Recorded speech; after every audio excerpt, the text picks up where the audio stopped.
Shalom, selamat pagi saudara-saudaraku yang kukasih dalam Tuhan.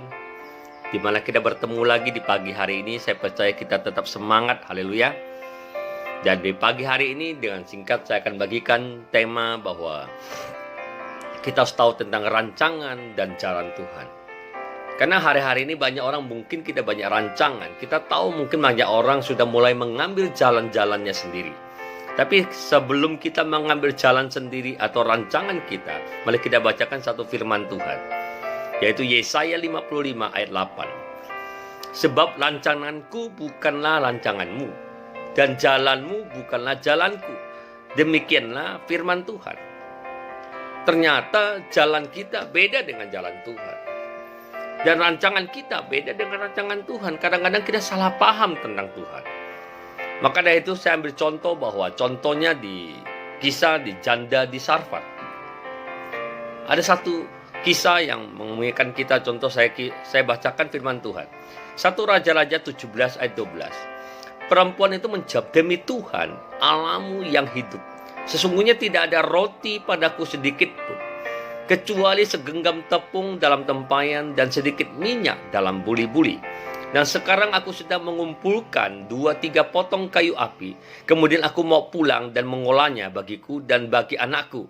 Dan setelah kami memakannya, maka kami akan mati. Saudara, kisah janda di Sarfat ini sungguh pada saat itu mungkin mengalami kekeringan total. Dan saat itu dia lagi dalam keadaan sungguh menderita. Kenapa? Makanan yang tinggal sekali saja dia makan. Dan habis itu dia bilang dia mati, saudara. Tapi apa yang Tuhan katakan kepada Elia? Tuhan perintahkan dia malah ke tempat janda ini. Dan kadang-kadang kepekaan Tuhan berlawanan dengan perasaan kita, saudara. Kita melihat mungkin janda ini dalam keadaan susah. Tapi pada waktu itu Tuhan perintahkan nabinya Elia untuk berkata kepadanya. Lihat 1 Raja 17 ayat 13. Tetapi Elia berkata kepadanya, jangan takut, pulanglah.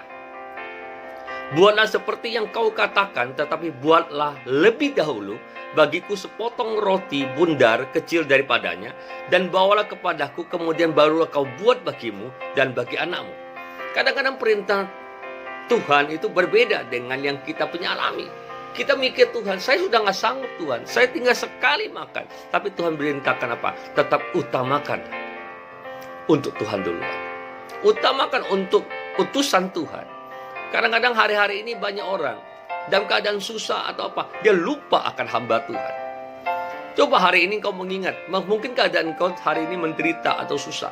Ingat, hamba-hamba Tuhan itu adalah utusan Tuhan, saudara.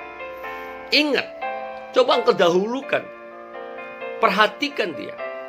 Maka Tuhan juga akan memperhatikan kita, saudara. Karena seorang janda miskin di Sarfat ini tidak lagi punya perlindungan dan hidup dalam keterbatasan, tapi dia masih tetap bisa perhatikan hambanya.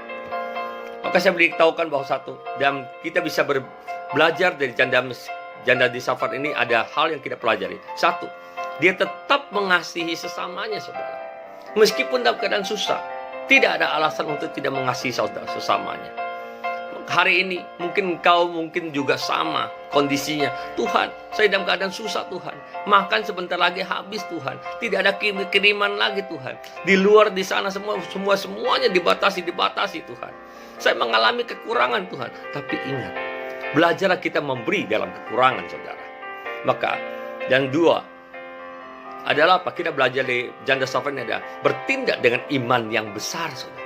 Dia berani mengambil langkah iman, saudara. Meskipun dia makan tinggal sekali, tapi dia belajar utamakan hambanya. Utamakan utusan Tuhan.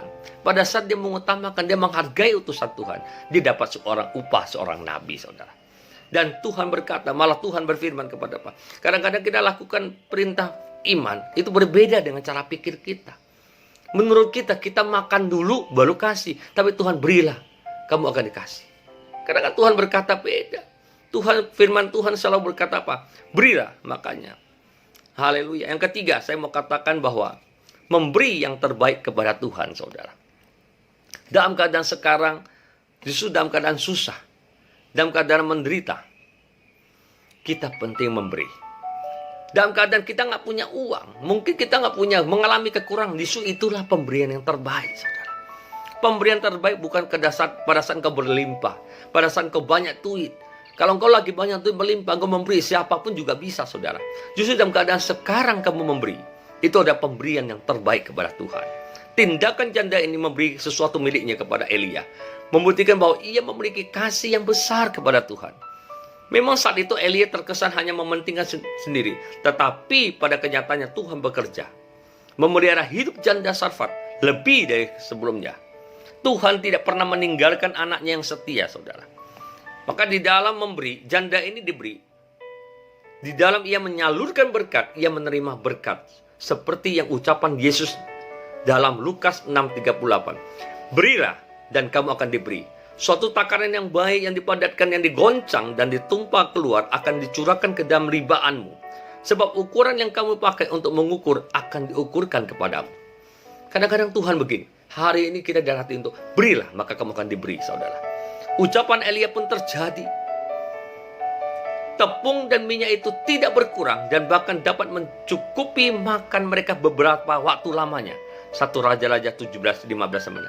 Ternyata Tuhan berkata benar lewat hambanya. Pada saat dia memberi, dia tidak mengalami kekurangan, dia tidak mati, saudara. Setelah dia memberi makan kepada hambanya, dia tidak mengalami kekurangan.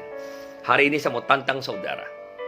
Jika engkau mengasihi dan mengutamakan Tuhan, yang tidak pernah meninggalkan kalian, beranikah engkau mengambil langkah iman? Beri pada saat keadaan kamu lagi kekurangan. Ini melangkah iman yang jarang orang bisa melakukannya. Tapi hari ini, berilah yang terbaik buat Tuhan. Dan Tuhan akan memberi juga apa yang kita butuhkan. Tuhan tidak pernah meninggalkan kita. Dan Tuhan tidak pernah berutang kepada kita. Tuhan Yesus memberkati.